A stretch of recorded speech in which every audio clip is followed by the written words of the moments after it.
Transmission begins. Did you ever run into the grocery store for just one thing?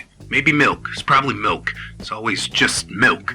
But then 90 minutes later, you're walking out with a full cart and a new bag of chips and some fancy squeezy cheese and that plant that you'll inevitably forget to water, and you're just left standing in the parking lot wondering, oh, what the hell just happened?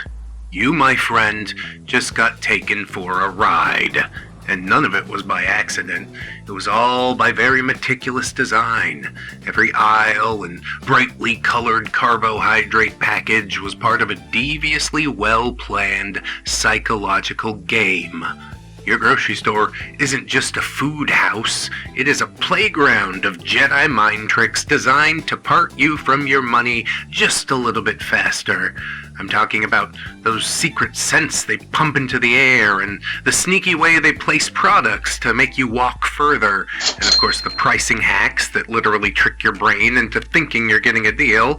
So, are you ready to uncover the secrets that your grocery store is hiding in plain sight? Because by the end of this video, you will know all of their tricks, and consequently, you'll never be able to look at a shopping cart the same way again. Subconscious spending. The grocery store's first weapon in its psychological arsenal is basically a full frontal sensory assault. Best way to run this one down, I suppose, would just be to cover each of the 5 senses. So first up, you've got sight. Have you ever noticed that the produce section is always right at the entrance? Well, that's not a coincidence. It's a strategic move.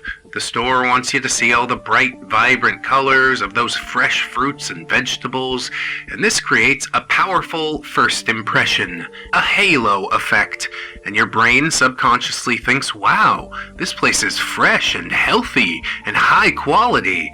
The lighting is also planned. They use special bright lights to make those fruits look even shinier, and the meats look redder and more appealing. Next up, I guess we have sound. You ever notice what kind of music is generally playing inside of your chosen soulless hell pit of employment? Well, it's probably a calm, slow, relaxing melody. Not because the store manager has pitiful taste in music, it's simply another tactic. You see, slow-tempo music makes people walk more slowly. A classic study from the Journal of Retailing found that this simple trick led to a 38% increase in sales compared to fast-tempo music.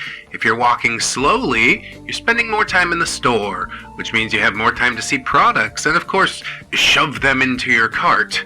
Now, let's talk about smell. We did mention it briefly in the intro, but you know those grocery store smells. The freshly baked bread and the delicious scent of an herb-encrusted rotisserie chicken. Oh, these aren't just pleasant smells. They're designed to make you feel hungry and nostalgic. And it's working on me right now. I'm super hungry, dude. I'm gonna pay $30 to DoorDash a roast chicken. A well-known study found that a pleasant smell can increase a shopper's time in the store by up to 10%, leading to a direct increase in sales. As you can see, hunger and nostalgia makes you less focused on your shopping list and really that much more open to completely ruining your budget. We'll smash these last 2 senses together, and that is taste and touch. 2 words: free samples.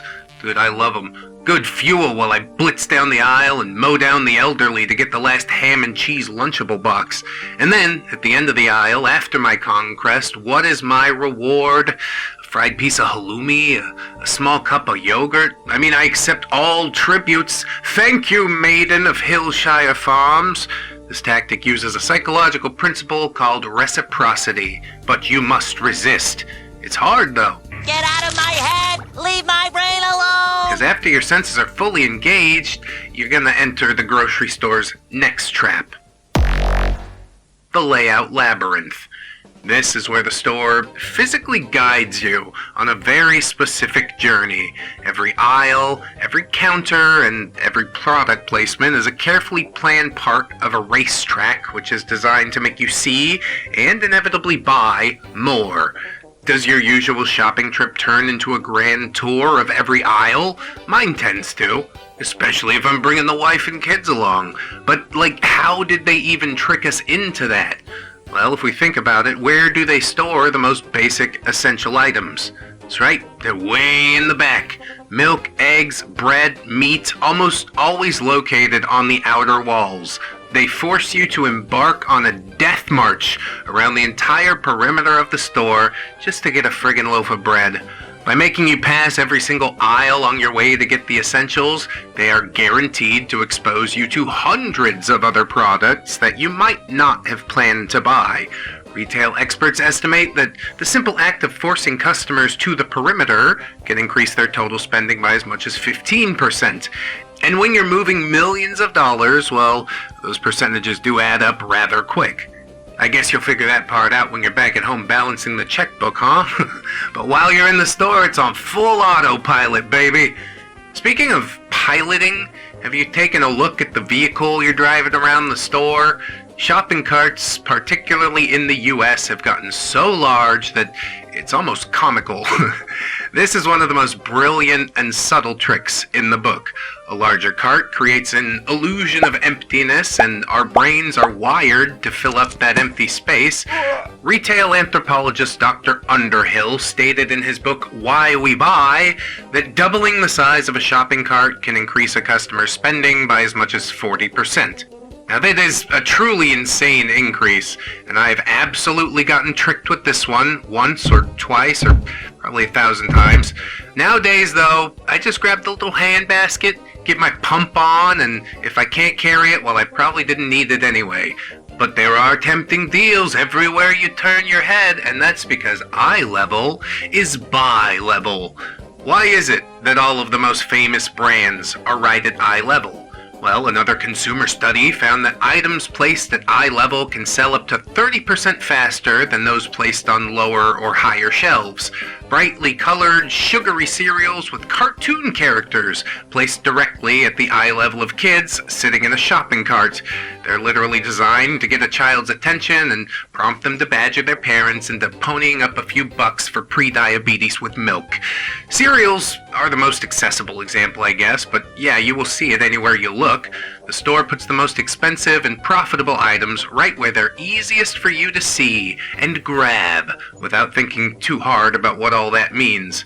Speaking of easy access, let us discuss the end caps. You know those big displays at the end of each aisle, called an end cap.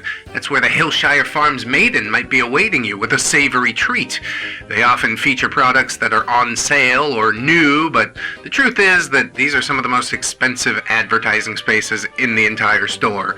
Brands pay a premium price to have their products featured here because they know that you will see them. Even if you try and circumvent the racetrack like a maniac and run along the back wall like a rat. A study by Nielsen found that end cap displays can lift a product's sales by an average of 30%. Yowza! So yeah, not really some special deal that the store is offering, it's just more veiled advertising. But at least those prices look good. Or do they? Those numbers aren't what they seem, you know? They are carefully crafted psychological tools. Your grocery store uses them to make you think you're getting a deal, even when you're not. Numbers like $9.99, $4.97. This is called charm pricing. Your brain sees the first digit and immediately registers the price as $9 and some negligible amount of change, not $10. And that few cents difference makes a huge psychological impact. Two researchers named Thomas and Morowitz found that prices ending in 9 can boost sales by another 24% compared to a more rounded price. It feels like you're saving a whole dollar, even though you're only saving a penny. Another tiny illusion that has a huge effect on your spending habits. Have we added all these hidden costs up yet? Might be a fun thing to do. At the end, in bulk, which brings us to the bulk buy bait. Next time you see a sign that says 2 for $5, don't just grab 2 of them without thinking, okay? Most of the time, the sign doesn't say that you have to buy 2 to get that deal. The store is using this phrasing to convince you to buy more than you need. Same trick is used for bulk items, of course. Sometimes the per unit price in a large package is actually higher than if you bought two smaller packages. Always check the small print that shows the price per ounce or per unit, and that's the real number that you should be paying attention to in the grocery store. The price gaslighting really only continues with our next section, the anchor effect. One of the most dastardly mind games is anchor pricing. Imagine you see two bottles of wine on a shelf. One is priced at $50, and right next to it, another is priced at $25. Well, the store knows that most people aren't going to buy the $50 bottle. Its only job is to be the anchor. That high price makes the $25 bottle look like a really great deal in comparison, even if that same bottle sells for just $15 at some other store. A study by the University of California, San Diego found that placing a high-priced item next to a lower-priced one could increase sales of the lower-priced item by an average of 35%. Your brain uses the expensive anchor as a reference point, making you feel smart for choosing the cheaper option, even though you still might be overpaying. It is all part of the battlefield. The brand battlefield. What you see on the shelves isn't just what's available, it is a fierce competition between companies, all fighting for your attention and your money and throwing around untold amounts of advertising cash in the process, so let's lay some of this out. Shelf wars. Remember those end caps? Yeah, prime real estate.